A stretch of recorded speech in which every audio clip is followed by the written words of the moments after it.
В Доме Божьем мы с вами, по милости Господней, мы не изгладились из этой жизни, но пришли поклониться сегодня Господу. И, как говорили сегодня утром, хорошо, когда Бог дает нам здоровье и силы быть в Доме Господнем. Это тоже милость Божья. Поэтому вот так, что такое здоровье? Есть и нет. И мы с вами пара, приходящая на малое время. Поэтому насколько нужно быть благодарным Богу, когда у нас с вами есть силы, есть крепость, есть здоровье. И насколько нам это необходимо. Поэтому слава нашему Господу. Кто терял здоровье, кто не мог прийти, тот понимает, тот ценит эти вещи. А кто еще никогда в жизни этого не переживал, как молодежь, например, то радуйтесь, что вы молоды, что вы здоровы и можете быть в Доме Божьем особенно. Конечно, вы не испытаете сейчас этих вещей, слава Богу, но хотелось бы, чтобы вы научились ценить то, что Бог дает, чтобы вы ценили каждый день, чтобы вы ценили каждое служение. Насколько это важно, когда Бог дает нам здоровье и силы прийти в Дом Божий. Слава Ему навеки. Нужна ли нам охрана Божья? Мы, как никто, с вами нуждаемся в Божьей защите. Если бы Бог не защищал и не охранял нас, вы себе не представляете. Не нужно было бы много нападков. Достаточно одного раза кинуться бесом на нас, и нас бы просто уже не было. Но Бог охраняет и защищает нас. И как только мы принимаем Иисуса Христа, Господь дает нам свою защиту и свою охрану. И говорит: ангелы мои ополчаются вокруг вас. Думали когда-нибудь об этом? Что такое ополчаются вокруг нас? Не ходят себе, разгуливают, не сопровождают нас просто, рассказывая нам всякие достопримечательности, ополчаются. Если бы я мог вам нарисовать это, я вам нарисовал бы 4 воинов, которые стоят по направлению 4 сторон, охраняя нас с вами, чтобы ни с одной из этих сторон никто не мог подкрасться к нам. Вот что такое ополчается. Ополчаются – это когда оружие висит не сбоку, а когда достается меч, и он готов к бою. Это момент, когда есть опасность, и воин находится в полной боевой готовности. А теперь представьте себя, и вокруг вас 4 ангелов, которые стоят в боевой готовности, потому что на нас каждую секунду готовятся нападки. Они не вкладывают свои мечи, не вкладывают свои ножны, потому что нельзя расслабиться. Нападки и готовность врага каждую секунду. И вот Бог говорит: а ангелы мои, когда ты приходишь ко мне, ополчаются вокруг тебя. Ты получаешь Божью защиту. И когда мы думаем, что мы такие умные, такие грамотные, с нами ничего не случится, мы просто не понимаем, что пока Бог держит защиту возле нас, мы находимся с тобой в безопасности. Как только мы выходим из этой защиты, дьявол сможет с нами сделать все, что хочешь. Как потерять защиту? Да просто грешить. Просто потерять отношения с Богом и просто грешить. И ты теряешь защиту, причем не Бог ее забирает у тебя, а ты выходишь за пределы этой защиты. Потому что если ты ходишь и двигаешься за Богом, ангелы ополчаются. Если ты решил пойти погрешить или оставить Господа, ангелы не могут идти за тобой, они не ходят кривыми путями. Как только ты захотел пойти своей дорогой, ты потерял защиту. Как только ты захотел пойти погрешить, ты потерял защиту. Ангелы не пойдут с тобой грешить. Но если ты ходишь за Господом, ангелы охраняют тебя непрерывно и постоянно. Охраняют тебя, твою семью и твоих детей. Через тебя защита распространяется на твою семью. И если ты не ходишь за Господом, теряешь защиту. Если ты долго не ходишь за Господом, Бог говорит: я забираю у тебя ограду свою. И тебя, говорит, просто вытопчут ногами. Просто ты станешь проходным двором для всех, для бесов, для людей. Через тебя будут ходить все неприятели твои, все враги тебя будут просто-напросто будут тебя топтать ногами. Почему? Нет защиты. Но когда человек находится под защитой, никто не сможет тебя обидеть. Даже если попытается это сделать, Бог ему не даст это сделать. Насколько нам с тобой важна эта защита? Насколько важна защита для нашей семьи, для нашего дома, для наших детей? Мои дети не родились еще. Я еще не знал, будут ли у меня дети. Но я сказал: Господи, если Ты дашь мне детей, я уже сейчас посвящаю их Тебе. Ты будешь их Богом и будешь их Отцом. И как Ты решишь, что они будут делать, служить Тебе, как они будут служить, это пусть будет в Твоих руках. Я буду учить их правде Твоей, я буду читать им Слово Божие и буду учить их страху Господню. А Ты держи их в своей руке, чтобы враг не похитил их. И если Ты захочешь забрать их из этой жизни, да будет на все воля Твоя. Бог слышит такие молитвы, потому что они по воле Божьей. Они устраивают Бога, и нужно так правильно подходить в этой жизни ко всему. Насколько важно было приносить ребенка на 8-й день в храм. Причем приносили и мальчиков, и девочек. Или только мальчиков? Вот пастор молодежный говорит, что только мальчиков приносили, а девчонок не носили. Договори.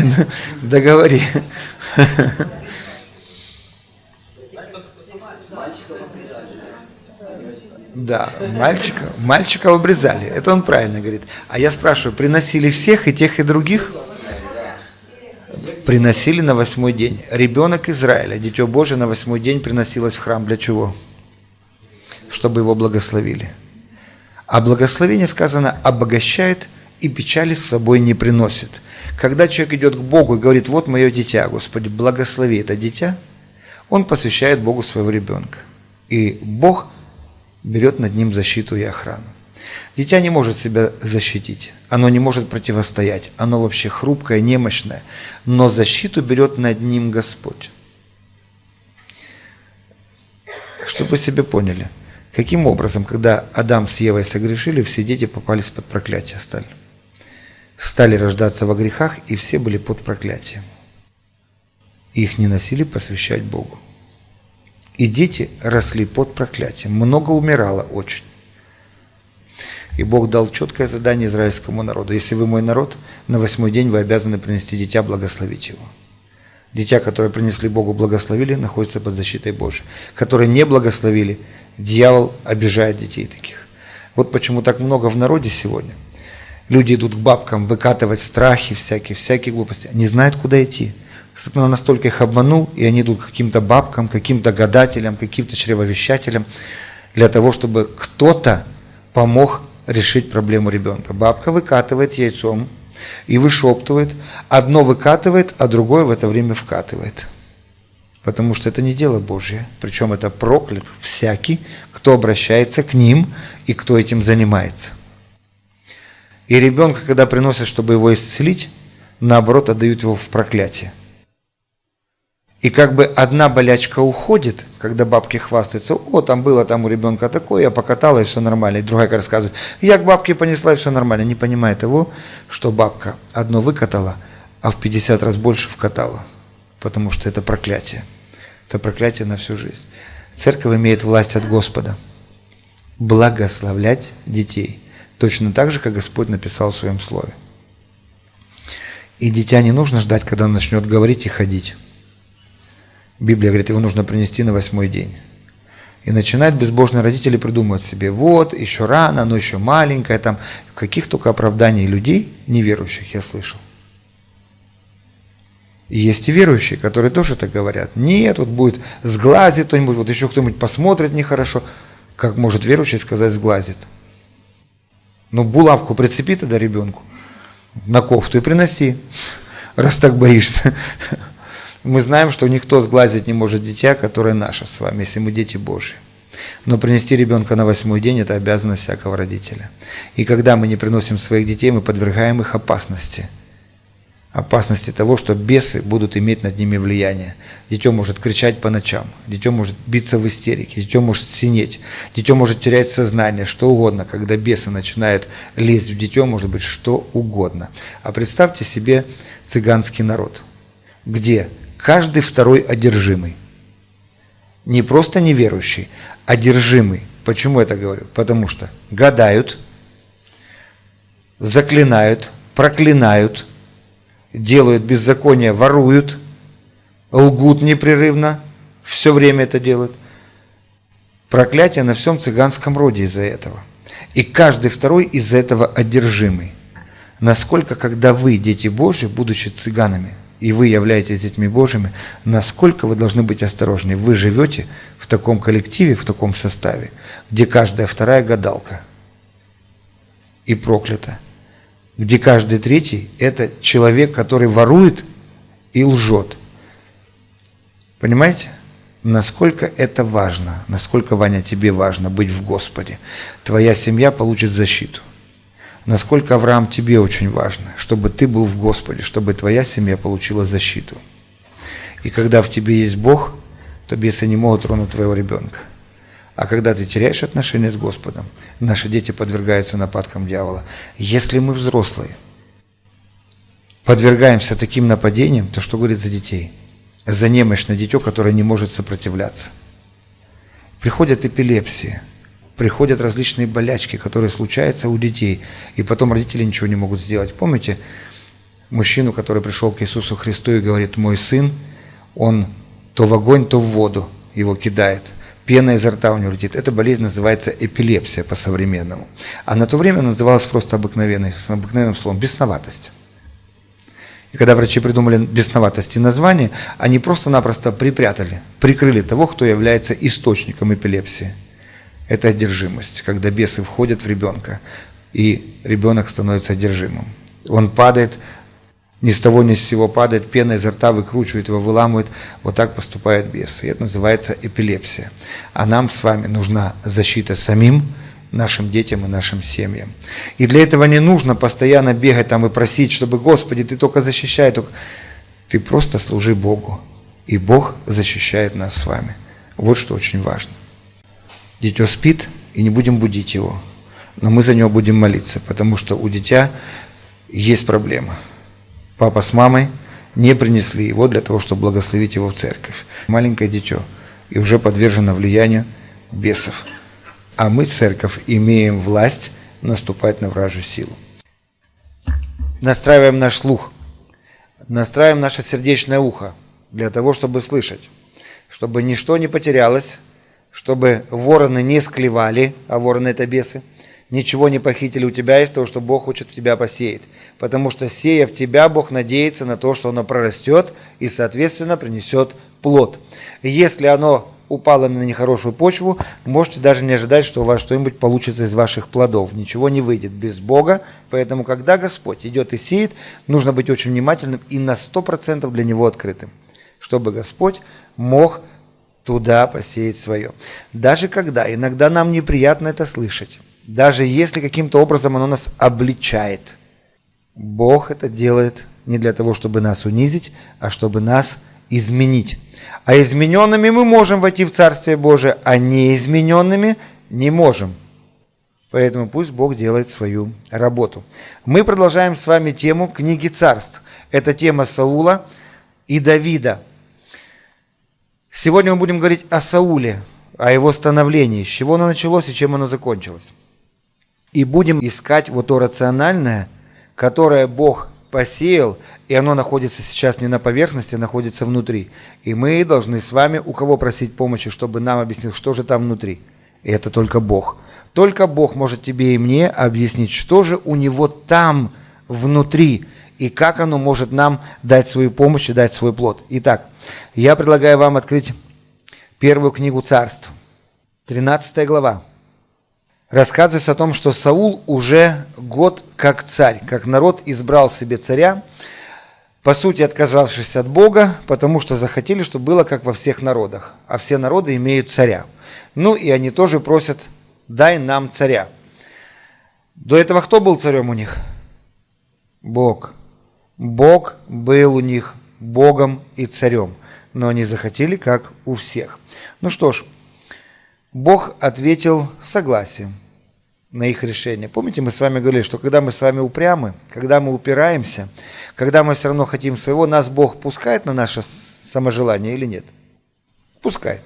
Пусть будет так, как ты хочешь. Делай то, что ты хочешь. Бог подсказывает, предупреждает и показывает правильное направление. Дальше выбор за нами. И мы можем идти по направлению Божьему или идти своими собственными путями. И вот Саул, его избрал народ, его ставил не Бог, его избрал народ. Они захотели себе, потому что он был на голову выше, и он был самый красивый в народе. И они решили, что самый красивый, самый высокий – это как раз то, что нам надо на царя. Хорошо, он так он. И мы знаем, что Саул не отличался большим умом и не отличался большим послушанием. Мудрости не хватало у этого царя, потому что он был человеческий царь. Его избрали люди, глядя не на сердце человека, а глядя на его внешность. Мы тоже должны это правильно понимать, что когда Бог ставит и принимает решение, то Он смотрит не на внешность, а Он смотрит на сердце человека.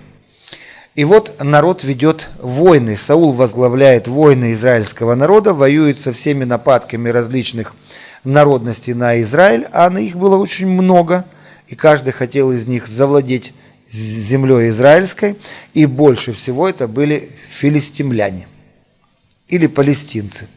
Филистима, Палестина. И эти филистимляне до сегодняшнего дня еще набегают на Израиль. Мы с вами это знаем.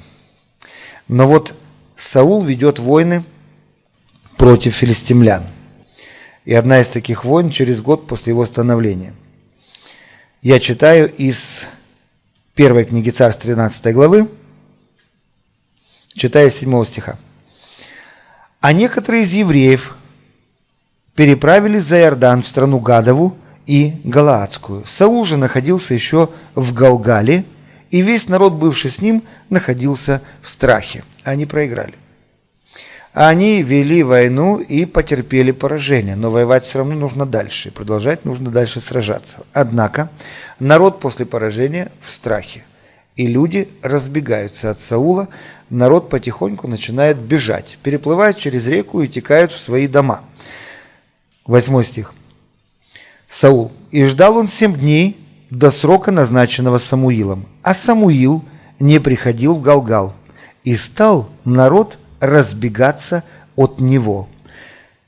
И сказал Саул: приведите ко мне, что назначено для жертвы всесожжения и для жертв мирных, и вознес всесожжение». Самуил был на то время священником. Это был человек, тот самый посредник между Богом и между людьми, который имел тесные близкие отношения с Богом и передавал народу волю Божию. Это у него они попросили, чтобы он сказал Богу, что они хотят себе царя. Это Самуил предупреждал их о том, что они делают неправильный выбор, неправильный шаг в своей жизни, что они за это очень сильно пострадают и будут об этом много жалеть. Но они кричали: нет, хотим царя. Как когда-то, чуть позже будут кричать: распни его. Да? Тоже своего царя другого не захотят распять. И вот Самуил говорит им: хорошо, раз у вас война не идет, раз вы терпите поражение, я приду к вам, и мы вознесем жертвы Господу. Кто мог возносить жертвы Господу? Только священник. Только священник может возносить жертвы Господу. И он назначил день, когда он придет в то самое место, где Саул стоит со своим войском в Галгале. Саул, не дожидаясь того назначенного момента, видит, что люди потихоньку убегают. Тот пропал, тот куда-то побежал, те уже через реку на плоту уже переплывают. И он понимает, еще немного, и никого не останется. И он принимает решение: тогда я сам вознесу жертву, я сам сделаю это жертвоприношение, может быть, тогда Бог услышит, и они начнут побеждать. И народ, может, не станет бежать таким образом. И он делает жертвоприношение и возносит. И смотрите, что написано. 10 стих. «Но едва кончил он возношение всесожжения, вот приходит Самуил». Буквально какой-то час. Не выждав еще хотя бы час, Саул принимает глупое, неверное решение. По причине чего? А у него терпения не хватает. Потому что терпение – это тоже часть мудрости. И когда Бог дает человеку мудрость, Он с ней дает и терпение, а потом еще апостол Павел говорит, и долготерпение. Я не думаю, что там уже включалось долготерпение, там даже терпения не хватило. И поэтому Саул решил, что он сам себя сделает священником и начал приносить жертвы. И как только он принес жертву, в это время появляется Самуил. Но едва кончил он возношение всесожжения, вот приходит Самуил. И вышел Саул к нему навстречу, чтобы приветствовать его. Но Самуил сказал: «Что ты сделал?» Саул отвечал: «Я видел, что народ разбегается от меня, а ты не приходил к назначенному времени. Филистимляне же собрались в Михмасе. Тогда подумал я, теперь придут на меня филистимляне в Галгал, а я еще не вопросил Господа, и потому решил принести всесожжение». И сказал Самуил Саулу: «Худо поступил ты, что не исполнил повеление Господа, Бога твоего, которое дано было тебе, ибо ныне...» А теперь будьте внимательны. «Ибо ныне упрочил бы Господь царствование твое над Израилем навсегда. Но теперь не устоять царствованию твоему. Господь найдет себе мужа по сердцу своему». Кто этот будет муж по сердцу моему? Давид, да. «И повелит ему Господь быть вождем народа сего, так как ты не исполнил того, что было повелено тебе Господом». И встал Самуил и пошел из Галгала в Гиву Вениаминову. Вот такая удивительная ситуация. Как бы исторически мы понимаем, царь не дождался священника, сам принес жертвы, а тут пришел и священник, и как раз прямо на горячем и застукал его. Но есть во все этого есть глубина. Мы знаем с вами, что есть то, что не просто является историческими разговорами, историческими рассказами, повествования о том, что происходит. Есть глубина во всем этом. Для чего-то Бог это повествует, рассказывает нам и оставляет нам в Писании. Есть что-то в этом гораздо более скрытое, чем просто разборки между Саулом и между Самуилом. И смысл всего сказанного в данном месте является то, что Саул решил стать священником. Он сам решил все сделать, не дожидаясь истинного священника. Я сегодня хочу говорить вам о послушании, потому что дальнейшие слова, которые сказал Самуил, они записаны уже в первой книге Царств, в 15 главе, 22 стихом. Почему не упрочилось царствие Саула, а Бог найдет себе другого? 22 стих. «И отвечал Самуил: неужели всесожжение и жертвы столько же приятны Господу, как послушание? Послушание лучше жертвы. И, смотрите, повиновение лучше тука овнов, ибо непокорность есть тот же грех, что и волшебство. И противление, и сопротивление, противление, то же, что идолопоклонство. За то, что ты отверг слово Господа, и Он отверг тебя». Смотрите, насколько это все серьезно. Я хочу, чтобы вы себе поняли, это не то, чтобы ты там потерял в зарплате немного, там, или там тебя теперь премию не выдадут. Послушайте, какие результаты непослушания. Когда человек непослушный, непокорный, два слова там, непослушный и непокорный. То есть, когда не хочет слушать то, что ему говорят, он непослушный. А непокорный, когда он не желает подчиниться. Он не хочет подчиниться, он хочет делать по-своему. Он начинает делать грех против Бога. Из-за этого можно потерять отношения с Господом. И написано, что Бог отверг Саула за непослушание. Не то, чтобы он там был во грехах или бросил войну Божию и сказал, что я не буду воевать, я хочу отдыхать, не хочу, разбирайтесь сами, пусть заберут народ в рабство, я себе буду жить себе. Нет, вопрос даже в этом не стоял. Нужно, раз уж ты стал на должность, раз уж Бог тебя призвал и хочет через тебя делать дело, тебе нужно что? Послушание и повиновение. Послушать и покориться нужно. И исполнить то, что Бог хочет. То есть быть послушным и покорным. Если не так, то ты потеряешь Божье расположение, и Он отвергнет тебя. Если я буду Богу непослушный, если я буду поступать, как мне хочется, если не стану прислушиваться к тому, что Бог говорит, как вы думаете, найдет Он пастора? Легко. Легко найдет пастора по сердцу своему и поставит священника здесь, и будет другой священник. Я этого хочу? Нет, я не хочу, чтобы Бог меня отверг. Значит, я должен быть послушным и покорным. И если ты служитель, если ты проповедник, если ты диакон, если ты учитель, преподаватель воскресной школы, и если ты регент в хоре, и Бог тебе доверил определенное дело, ты должен обязательно иметь с Богом отношения, прислушиваться к ним, потому что Бог что-то хочет делать и учит нас, как это делать правильно. И если мы не будем Его слушать, если мы будем делать так, как нам хочется, что сделает Бог? Найдет себе по сердцу. Не просто сделает тебе замечание, не просто тебя где-нибудь на деньги тебя, так сказать, накажет деньгами тебя, чтобы ты почувствовал. Нет. Результат совершенно другой. Бог тебя просто-напросто заменит другим. И смотри, что написано. Послушание лучше жертвы. Жертва Богу еще написано дух сокрушенный. Так вот, послушание намного лучше всякой жертвы. Сколько бы ты ни приносил, сколько бы ты ни нес, сколько бы ты ни жертвовал, если у тебя нет послушания, если ты не покорный, то это хуже написано, чем колдовство. Смотрите, как у Бога это.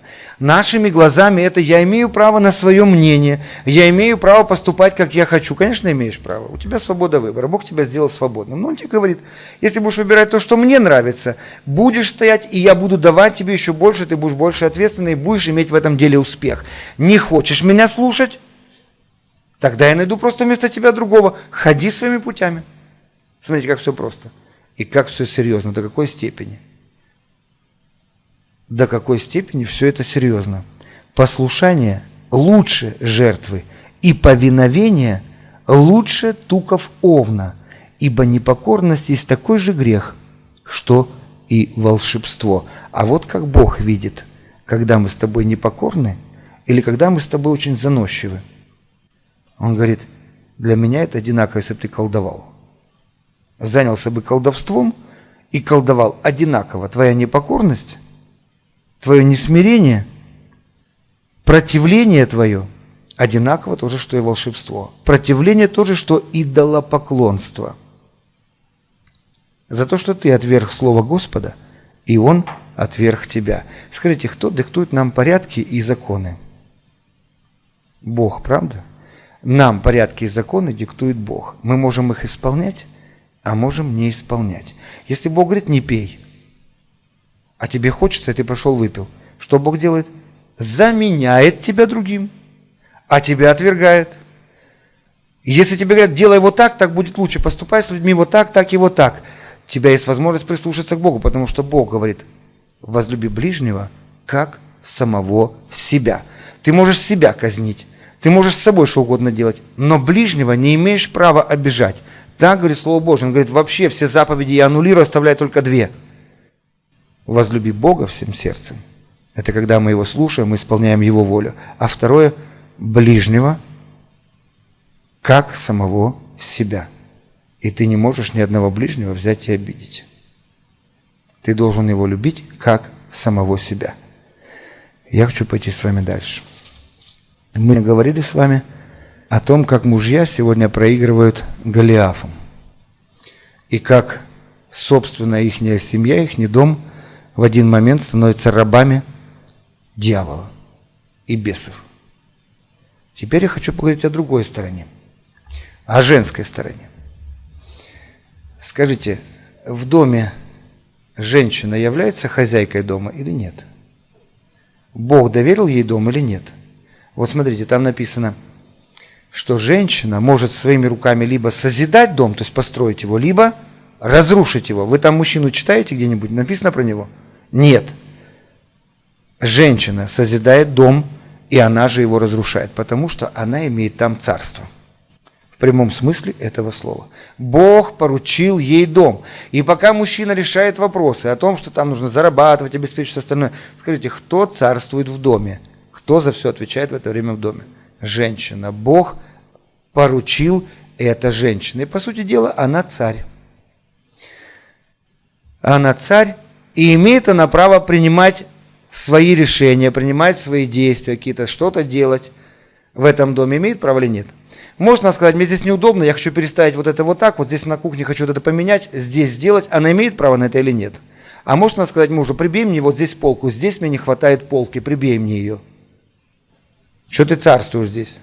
Я лучше ее в коридоре или там на улице прибью, здесь мне не хочется. Нет, она скажет, прибей мне вот здесь полку. Мужчина прибьет или нет?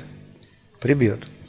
Потому что царствует в доме женщина. Это определено Богом. Она созидает домашний очаг. Ей Бог поручил царствование. Она командует детьми. Она решает многие-многие вопросы в доме. До момента, пока не придет священник. Скажите, кто священник в доме? Муж. Она царствует полностью до прихода в дом мужа. Имеет право она принимать различные решения без мужа. Глобальные вещи, как, например, то, что должен делать священник, то, что касательно мужа, его работа, сама самостоятельно принимать решения. Он приходит, деньги лежат дома, она знает, где лежат деньги. Она уже пошла, купила вот это и вот это, она его не спрашивает. Она просто делает то, что она считает нужным и тратит деньги. Потом он приходит, она говорит, ну у меня долг, потому что я одолжила, мне не хватало. А что ты купила?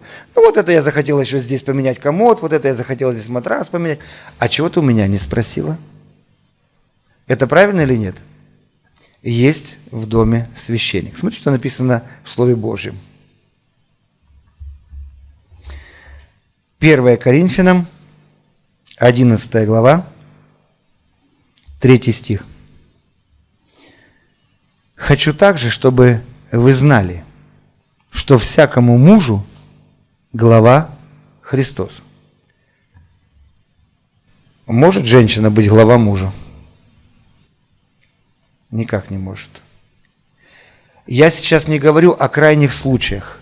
Этот вопрос сейчас не стоит. Мы его обговаривали на другой теме, когда бывают мужчины неполноценные, священники и защитники своего дома. Я сейчас говорю о нормальных семьях и нормальных мужчинах. Если в семье есть нормальный мужчина, то кто ему глава? Христос. Ему глава Христос. Жена никак не может быть ему глава, ни в коем случае. Христос стоит над мужчиной и работает только с мужчиной. Смотрите, что дальше написано. Всякому мужу глава Христос, а жене глава муж. А глава жене кто? Муж. Муж решает ее жизнь, ее судьбу, определяет, что и делать, чего не стоит делать, можно ли покупать это, нельзя ли покупать, и женщина без мужа ничего не может делать. Иначе она становится как Саул, который, не дождавшись своего священника, начинает принимать решения, приносить жертвы, делать свои дела, покупать то, что она хочет, и получается большая неприятность. И вот Бог говорит, что когда женщина непослушна, когда она мужу своему не покоряется, в семье начинается проблема большая. Потому что глава мужу только Христос. Женщина не может быть глава мужу, а глава жене есть муж, и без него она не может ничего делать, потому что он ей глава. Но если женщина становится непокорной, если она становится непослушной, если она доминирует над мужчиной, а сегодня в 70% семей женщина доминирует над мужчиной, ломается Божий строй. Нарушается Божья система. Женщина становится не столько человеком, способным принести жертву, сколько она становится непослушной и непокорной. Она найдет множество причин. Что он несостоятельный, несознательный, что у него умственная отсталость, там что угодно может придумать и сказать, что мужчина неполноценный. Только женщина может правильно додуматься, как лучше. Мужчины не способны. И многие сегодня так и считают. И это обманчивое впечатление, которое дьявол сегодня вложил в голову многих женщин, что без женщины ни один мужик не может ничего серьезно принять. Никакого решения, никакого серьезного дела сделать. Это большая ошибка. И дьявол разрушает наши семьи сегодня. И смотрите, что говорит Господь. Если женщина не может покоряться мужу, своему священнику, если у нее не хватает того, чтобы она могла послушаться, то что говорит Господь? Ты на уровне колдуньи. Вот примерно на таком уровне, когда ты доминируешь над мужчиной, над своим мужем, самостоятельно принимаешь решения, а еще и можешь его легко на него надавить так, что он просто замолчит и не будет ничего говорить. И многие мужчины сегодня уже ничего не говорят и ничего не делают. По причине, что нарушилась Божья система. Каким бы царем ни был Саул, над ним стоит священник. И он без священника ничего не может сделать. И не должен этого делать. Какая бы умная жена не была и образованная, но без своего мужа она не имеет права принимать подобных решений. Она должна это делать, дождавшись своего священника. И как только он приходит, тогда можно приносить жертвы, тратить деньги и прочие вещи. Вот тогда можно принимать подобные решения. И так правильно, так сказал Господь. И если женщина поступает неправильно, что Бог делает в этом случае, мы с вами прочитали? Он найдет себе по сердцу. Он перестанет работать с такой женщиной, потому что она непокорна и непослушна. И ее непокорность и непослушание на уровне колдовства, и Бог не работает больше с ней. Эта женщина становится не столько сотрудником Богу, сколько сотрудником дьяволу. Вот почему потом наши дети растут и учатся тому, что женщина командует в доме. И если вы посмотрите сегодня на все, что происходит, например, в Израиле сегодня матриархат. Хотя всегда было наоборот. И когда мы открываем с вами Евангелие, первое, что там написано, тот родил этого, этот родил того, женщин как будто бы там и нет. Но это постановление Божие, потому что Бог определил именно таким образом, что не женщина принимает все решения, и не с женщиной работает Бог, а работает с мужчиной. И поэтому так и написано. И должно было определяться еврейство даже в этом случае, когда ты хочешь определять, еврей ты или не еврей, есть у тебя корни или нет. Раньше было всегда по отцу. Сейчас все поменялось и стало по матери. Теперь не важно, кто у тебя отец. Если твоя мать еврейка, все, вопрос решается моментально. Если она не еврейка, пусть твой отец будет трижды еврей. Заслуженный еврей. Это не имеет значения, потому что матриархат. Если женщина даже будет не права 100 раз в семье, скажите, кому оставят детей? Женщине. Отберут у мужчины, даже если он нормальный и порядочный. Отберут у него и отдадут все равно жене, потому что женщина опять-таки доминирует. Если вы посмотрите на все сегодня кинопроизводство, если вы понаблюдаете, то вы удивитесь. Почти во всех голливудских фильмах руководителями на должности стоят женщины и командуют мужиками. Она руководитель в полиции, она руководитель в парламенте, она руководитель там, везде стоят женщины и везде управляет женщина. Она заходит, начинает командовать всеми мужиками. Это процесс подготовки всего мира к тому, что женщина должна доминировать и принимать, решать все полностью. Но это не система Божья. Нас хотят подвести под систему дьявольскую. И специально нас приучает к тому, что мужчина ничего не решает, а над ним все равно будет стоять женщина. Скажите, самая высшая сила в Марвеле, вот если их фильмы там смотреть, кто у них самая сильная получается? Женщина. Как ее зовут? Капитан Марвел. Больше силы, чем Капитан Марвел, нет. Но Капитан перестал быть мужчиной. Теперь Капитан – это женщина. Можете проверить весь мир. Сегодня весь мир на этом строится. Нас четко и ясно подводят к тому, что женщина – глава всему. Но это полностью нарушает Божью систему. Потому что глава жене есть муж. Глава мужу есть Христос. А глава Христу есть Бог Отец. Вот система, которую сделал Господь. Сегодня нарушилась система. Сегодня столько разводов по причине того, что женщина сегодня доминирует в семье. И если она не покоряется своему священнику, то я еще раз прочитаю сегодня те слова, которые там как раз записаны. Это мы с вами читали первую книгу Царств, да? 15 глава. Смотрите. «И сказал Самуил Саулу: худо поступил ты, что не исполнил повеление Господа, Бога твоего, которое дано было тебе. Ибо ныне упрочил бы Господь царствие твое над Израилем навсегда, а женщина царь над домом. И если женщина покоряется своему мужу, Бог упрочит ее царствование в доме». То есть у нее будет все получаться. Бог благословит ее руки, благословит ее сердце, у нее будет все получаться. Но если она не умеет покоряться, если она не послушна своему священнику, а значит не послушна Богу, то дальше написано: но теперь не устоять царствованию твоему. Семья твоя, дом твой не устоит. Там будут постоянно скандалы, разборки, неприятности. Война за войной будет. Всякие различные падения, несчастья. Дети будут расти как бурьян, непонятно как и чему они будут служить, кого они будут слушать. И повелит ему Господь быть вождем народа своего, когда изберет кого-то лучше, чем ты. И сегодня многие мужья принимают, что она не подходит, эта женщина, он теперь с этой разводится, на той будет жениться. Это тоже неправильно. Но каждой жене нужно понимать, что если Бог не может с тобой сотрудничать, Он перестанет это делать, и ты потеряешь свое хозяйствование в доме. Ты перестанешь созидать семью и собственными руками ее развалишь. Боюсь даже сказать слово «аминь». Но тут так написано «аминь». Аминь. И отвечал Самуил: неужели всесожжение жертвы столько же приятны Господу? Неужели твои жертвы, которые ты приносишь и пытаешься что-то сделать, столько же приятны Богу, как послушание гласу Господа?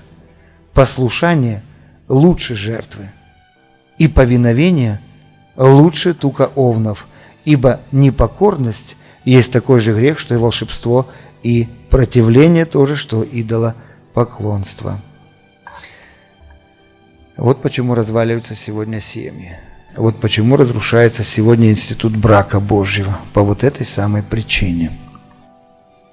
По причине подобной эмансипации и непослушания, когда женщина становится равноправной или делает себя выше мужа. Но глава жене есть муж, и по-другому не может быть.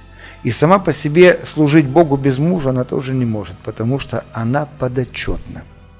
Как и я подотчетен. И я с этого начал. Если я не буду подотчетный Богу, я не смогу исполнять Его волю. Не буду исполнять Его волю, не буду в послушании Ему, Бог найдет другого пастора и поставит другого, а меня отвергнет.